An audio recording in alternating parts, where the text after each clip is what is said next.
On our website, the City of Santa Cruz Fire Department, we have brochures and handouts that you can download. If you come by, we will give them to you, that describe in really simple, concrete terms the actions that you can take to harden your home. Hi, everybody. Thank you for being here with us today. Apologies, this is all via Zoom. We have a really incredible guest here today, a colleague that I've gotten to know over the past several years, and our wonderful fire chief, Jason Hajduk. And welcome. Thank you for being here. Thank you for having me. And I wonder if, I know there's just so much to talk about in terms of the recent CZU lightning fires. We talked to Supervisor Kennedy about that recently. But before we get into that, I wonder if you wouldn't mind just sharing a little bit about yourself and kind of to this leadership role. Well, so I grew up in Santa Cruz. I actually graduated from SoCal High School. And I think like a lot of 18-year-olds, I didn't know exactly what I wanted to do. I was really lucky at that time to get hired as a state lifeguard. And that was kind of my entry point into emergency services. And looking back, there was a number of role models that were older than me. They're on the aquatic side in Santa Cruz, and they were becoming paramedics. They were going into the fire service. They were becoming PAs. They were athletic. They were positive. And they really kind of set the example for how I wanted to be. And some of them I still work with. And so I was a state lifeguard. I worked for them for 10 years. And I became a paramedic relatively young, at age 21. And I worked as a paramedic in Tahoe, as well as here in Santa Cruz. And initially, I thought I wanted to be a doctor. I graduated from UCSC. I was pre-med, and I have a degree in sociology. And I kind of got to this point where I realized I really liked what I did as a paramedic. I liked being a lifeguard. I liked that kind of interaction with the public. And I was lucky enough to be hired by the City of Santa Cruz as a firefighter. And at that time, I was one of the first batch of paramedics that came into the fire department. This is over 20 years ago now. And so I was hired as a firefighter paramedic, and it really kind of encapsulated all the things that I liked and that I wanted to do. It was athletic, it was physical, there was a lot of camaraderie, it was hard, it was a challenge. And there was also a pathway to be in your community, to provide the service and be involved in your community in a time of need. And so that was really my entry point into the fire service. And really going back even further, it was also, I was a junior lifeguard. And, I look at that as being such a foundational kind of experience for myself. And I see it in other people. And whether or not you ever become a firefighter or a paramedic or a nurse or a doctor or a teacher, I see so many kids who've gone through that program that gives them such kind of a foundational experience in life as far as being athletic and teamwork, being community minded. And so really, if I have to go anywhere, it was probably junior lifeguards, doing push-ups and sit-ups and and marching in unison. I was a junior lifeguard for a long time growing up here as well. It's wonderful to hear of leadership journeys that really lead to careers that really just are about all the things that you enjoy and you're able to give back, but also find those things. And everybody has their own path, and the importance of mentorship, you referenced that. So we're really lucky to have you here, especially right now in this moment. So I just wanted to kind of touch base with you. I think obviously fires and fire safety and fire danger and just the impact of our community because of the most recent fires, they're top of mind for the entire state and community and everywhere you turn. So what are your thoughts as sort of being a leader right now in terms of these just extreme weather events and the recent fires that we had in the county? You're right. I think, our conditions have changed, and I think we need to recognize that. I think for here, us locally, if you go back in time 10, 20, 30 years ago, Santa Cruz County didn't have the same fire danger that we have today. And a lot of that has to do with our climate change or global warming, whatever term you want to use, but our conditions have changed. And we've started recognizing that here a number of years ago here in the city with some of our vegetation management, and just recognizing that our historical weather patterns that protected us are not the same. And so we don't have the same fire risk as some other areas in the state. we have the Pacific Ocean that really moderates that. However, that protective marine layer is not as significant as it was. And also our weather patterns as far as rainfall, and more importantly, it's rainfall amount, but it's also how the rain comes. So if we get 6 inches in one storm, that is not the same impact as 6 inches over a 30-day period as far as, what our fuels do. So we recognize that we do have that risk profile that's here. And unfortunately, we've seen it with the CZU incident that started over a month ago. And I know people, and I know people who have been impacted directly, not just it was smoky or I had to evacuate. I know people who've lost their homes, which is incredibly catastrophic. Myself, I had my in-laws living with me for over a week because they were evacuated from Scotts Valley. I wasn't home that much during that time period, but they were with us. So I think, one, we just have to recognize that our experiences from 10 years ago, 20 years ago, don't apply to the conditions that we're in here currently. And so it's not all bad, but we need to recognize that we need to change our approach and be more proactive to mitigate those impacts that are going to come. And so I think on a statewide level, that's happening. And I think on a local level, we needed to really take a hard look at not just responding to the incident that's occurred, but doing those proactive steps in advance to mitigate the impact of that incident that may occur, and to have people be prepared. And I think on your tour, when you were up through the CZU incident, you saw the impacts of a fire that went through an area where they had done a shaded fuel break and removed some of that fuel. And so that lessened the intensity of the fire. It didn't stop the spread of it, but it really lessened the intensity of the fire, which allowed people the opportunity to leave that area, when they were evacuating. But also, it didn't impact the environment as much. And so that area that had that shaded fuel break won't be as susceptible to debris flow. It will recover.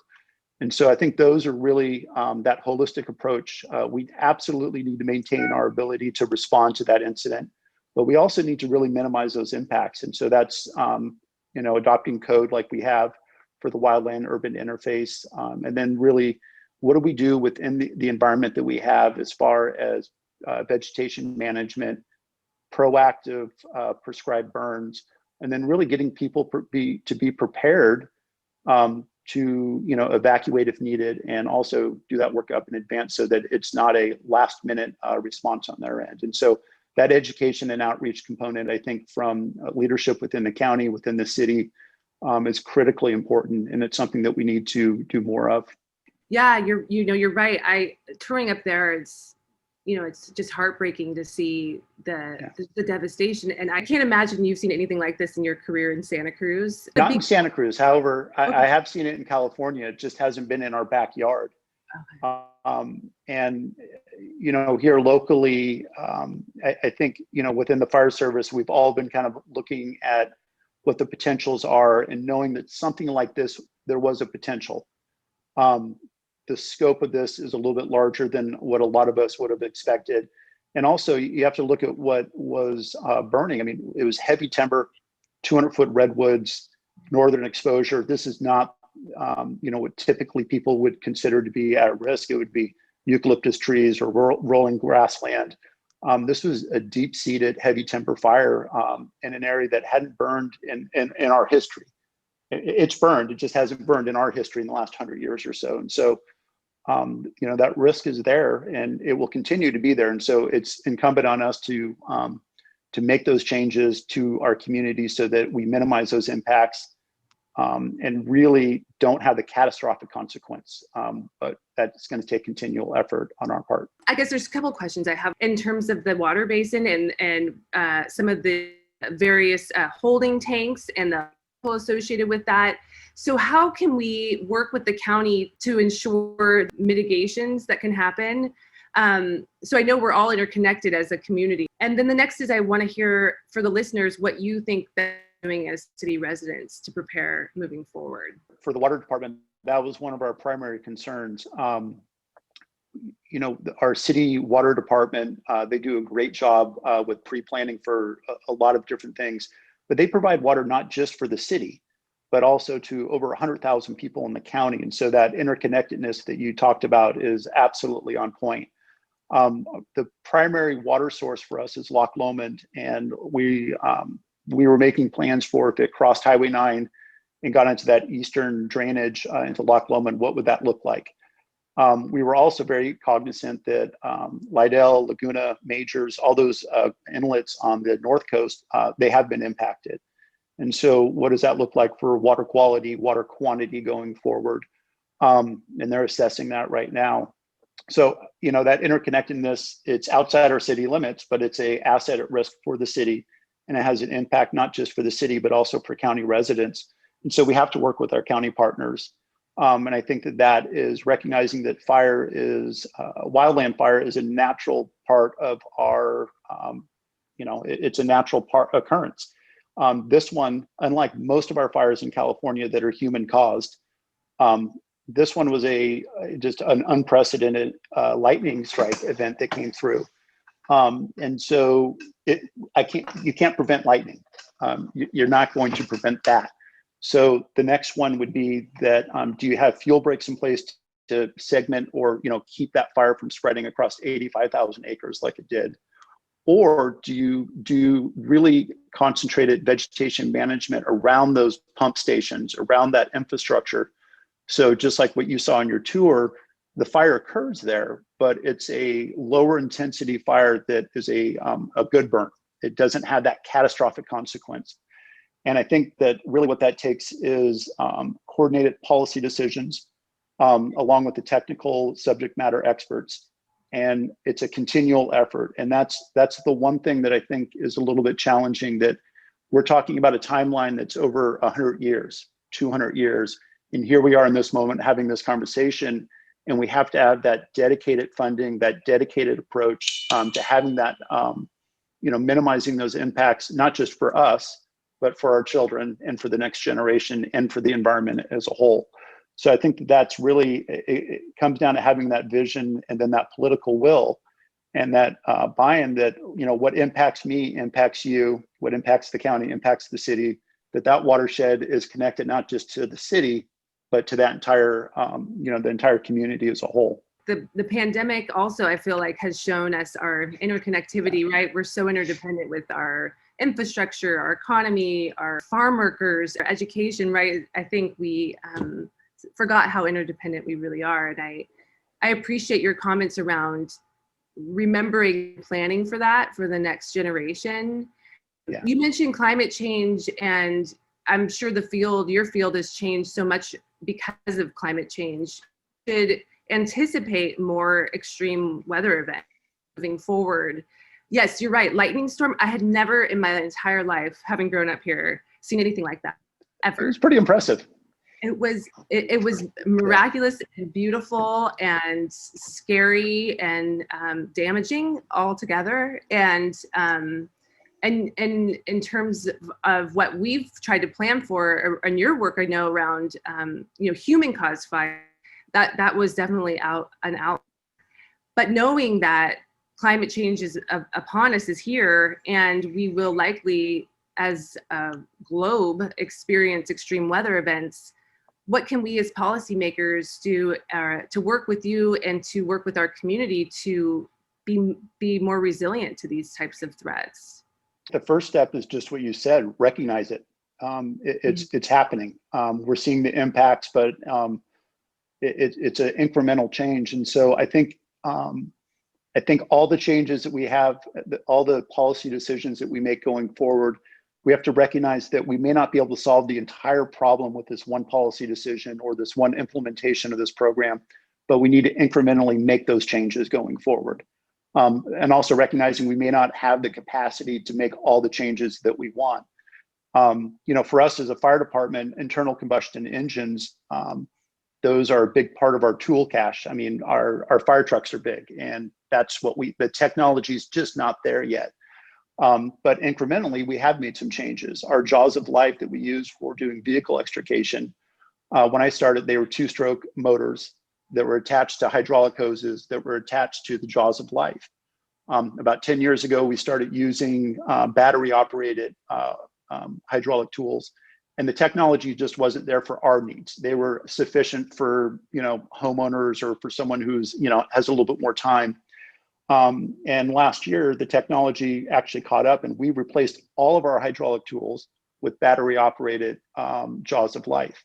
And so, that's one small incremental change. And I think that's the mindset that we have to have is we may not be able to make all the changes that we want today, but we have to set in motion the change that we want going forward and take advantage of those as they come up. But recognize we have to meet the need today within my world for what I do, while recognizing that, there's a goal that we want to get to going forward. When the fires were occurring, there was the discussion around what neighbors could do, what home, renters and homeowners could do. I know we still are in fire season. We have a hot weekend before us. What can we do? I think part of it is, again, this is a community-wide effort. It's not about what the other person's doing. It's about what all of us are doing. And so we've made changes, and you can see this within the homes that are built today, as far as their energy efficiency versus a home that was built in 1950. They're both homes. And in our community, we have both types. And so one of the things that we've done within the fire service, and specifically here in the city, is we've adopted every 3 years, we go through a code adoption cycle. And this last code adoption cycle in 2019, we adopted the wildland urban interface portion of the fire code. And what that means is if you're putting in a new home that's within that wildland urban interface, it specifies what type of siding you can have, what type of roofing you can have. And most importantly, it talks about the vegetation management that you have to do around your home, so that we don't get that ember cast that catches that home on fire. It makes it less likely to catch on fire.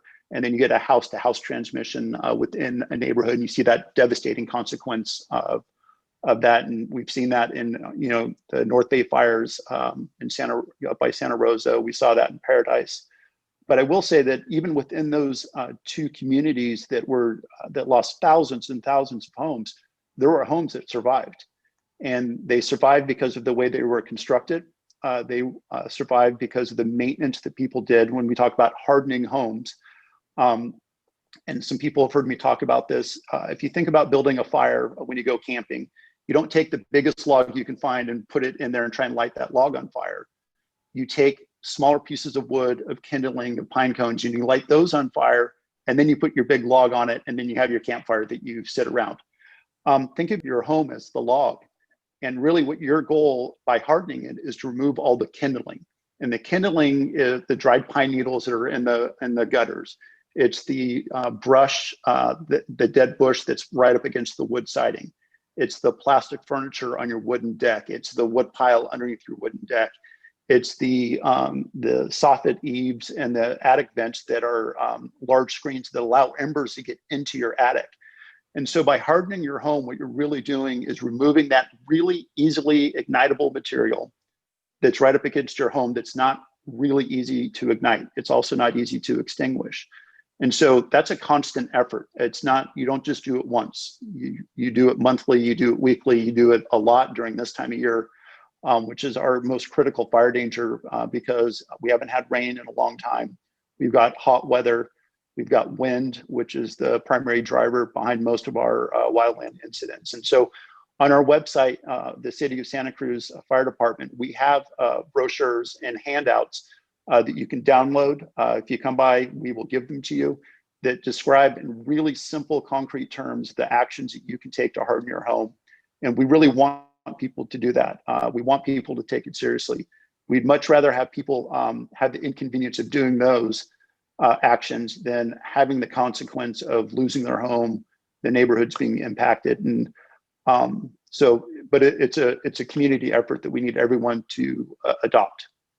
We appreciate those educational tools. And I think we want to move from a sense of the fires really right outside our city limits, but to how are we integrating that preparation into kind of year-round maintenance as we continue to live amongst these really different times. A lot of these preparations are things that you can do in different disasters or different events, whether it's a flood, an earthquake, a fire.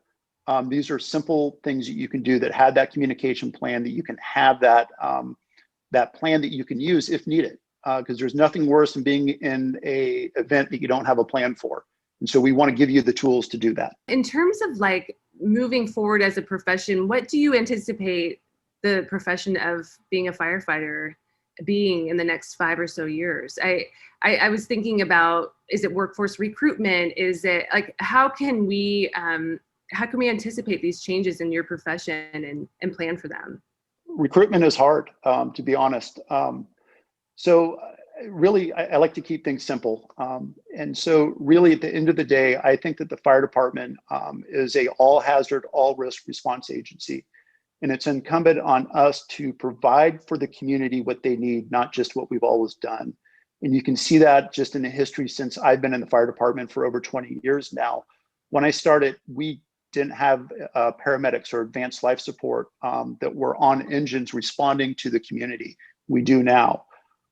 We didn't have Marine rescue members on engines to respond to those incidents that were within our community, and we do now. And I think one of the biggest things that we have going forward is recognizing that a wildland event is more of a reality today than it was 20 or 30 years ago in our community. So it's incumbent on us to provide for the community those services and tools and resources. And we have to, as a subject matter experts, be prepared to respond. We absolutely have to respond.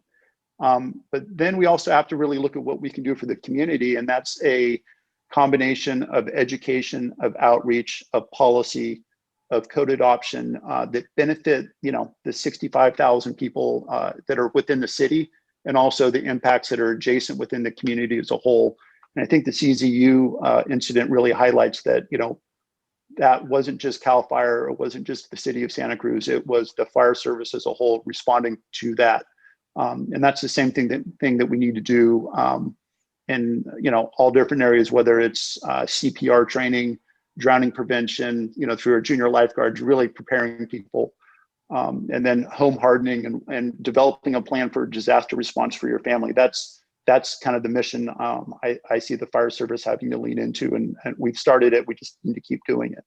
I remember at one point our supervisor was saying, sort of trying, we were having a conversation after, and he was saying, I was contacting everybody I knew from the federal level, from the state level, local level, like get us more firefighters. And what we saw, I think, with that moment was there's so many fires throughout our state and our entire West Coast that we didn't have enough, it sounded like. And so I guess how are we, I know that the governor took action to allow for those who had been previously incarcerated to now enter the workforce in that profession moving forward. But I wonder how we can learn from this moment and plan for a better response.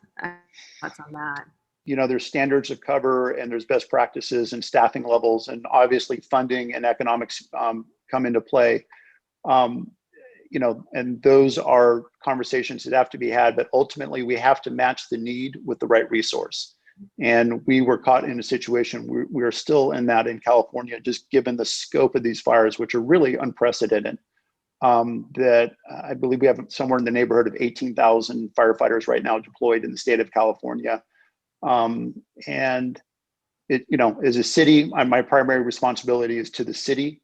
And we were always covered even during that time. A lot of members worked really long hours, but we also have to step back, and if we can prevent that from happening in the first place or minimize the impact, then we decrease the need for that large response.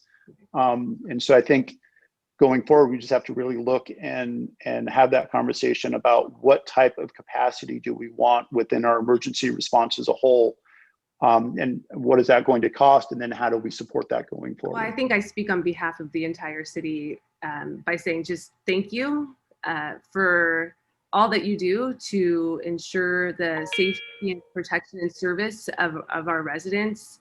I have so much admiration for you and for your colleagues, and so much appreciation for what you're willing to do and to face fire. I was just talking to the gentleman that took us on our tour. It's not easy. It's scary. It's dark, and the roads are hard to see. And I hope that you all are also able to get the mental health and the wellness, because that's a lot to take on, and have the time to heal.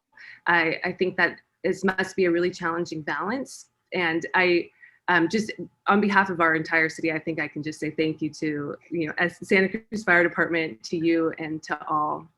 I know we have just like a moment left. Is there anything else that you'd like to say to those who may be watching? I'd just like to, thank the community. The outpouring of support has been it's been a little overwhelming. But what I would ask is that people take the time to prepare themselves. And like I said, at our website, the City of Santa Cruz, the fire department, we have that material there. Take the time to look at it. Take the time to enact it. Take the time to do the work around your home, to prepare your family for a small emergency or a large emergency. And then take advantage of when we do community disaster preparedness events to attend. And don't do it in a fearful manner. This is preparing yourself. Don't be afraid, but be prepared. And then if you have questions, feel free to reach out to us. You can always email the city fire department. We have our email is listed on our website. And again, thank you. I know we don't have that much time left, but I wonder, I know that you and your department do many things aside from just firefighting. And you mentioned ocean safety and the prevention and the lifeguards program, and just really responding to a number of calls. I wonder if you want to speak about that, or if you want to just sort of talk about, the best of the job and the hardest of the job. The best of the job, it's amazing. I say this to my folks that, I'm usually impressed, but I'm rarely surprised. They do amazing work on a day in and day out basis. And a lot of time the public doesn't know, but we know. The best of it is when you make that manifest difference in someone's life. When that person gets to go home and have a life. When you pull the 18-year-old kid out of the ocean who is pulseless, is not breathing, doesn't have a pulse, and the system works, and that person gets to walk out of the hospital and have a life. That's the best of it.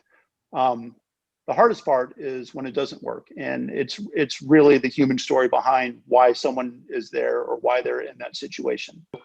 That would be the best and the worst of it for me. For the city, we're really lucky that, again, we have an all-hazard department where, burning buildings, wildland fires, vehicle accidents, hazardous material, advanced life support paramedics, water rescue, and I would put our water rescue team up against most things on the West Coast.